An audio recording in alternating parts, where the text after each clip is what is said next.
ఈరోజు మన గోల రాజన్న గారు గడిచిన సంవత్సర కాలం నుండి నంద్యాల నియోజకవర్గంలో ఎన్నో సేవా కార్యక్రమాలు చేసుకుంటూ వస్తున్నారు.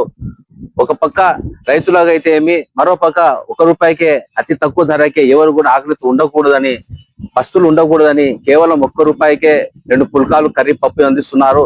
అదే విధంగా ₹1కే భోజనం, రుచికర భోజనమైన అన్నం పప్పు కర్రీ అందిస్తున్నారు.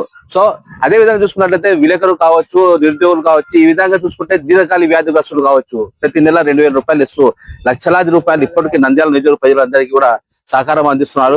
సహకారాలు కూడా అందిస్తా ఉన్నారు.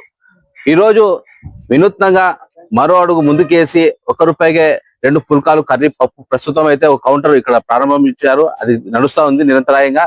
అయితే ఈ రోజు ఇంకో అడుగు ముందుకేసి మొబైల్ క్యాంటీన్ ఏర్పాటు చేయడం జరిగింది.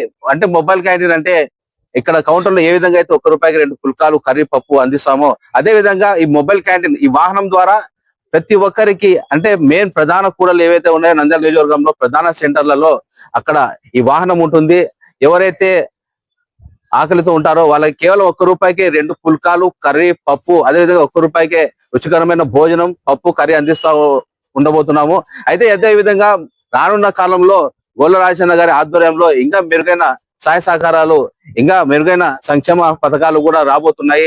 సంక్షేమ పథకాలు ఎన్ని వచ్చినప్పటికీ కూడా లక్షలాది రూపాయలు అధిక భారమైనప్పుడు కూడా ఎంత డబ్బు వెచ్చించినా ఏ వాటికి కూడా డబ్బుకు వెనుకాడకుండా కేవలం నంద్యాల నియోజకవర్గ ప్రజల సంక్షేమమే తన లక్ష్యంగా ముందుకు వెళ్తున్నారు మన గోల రాజన్న గారు. కాబట్టి భవిష్యత్తులో గోల రాజన్న గారు ఇలాంటి ఇంకా సంక్షేమ పథకాలు, సంక్షేమ ప్రజ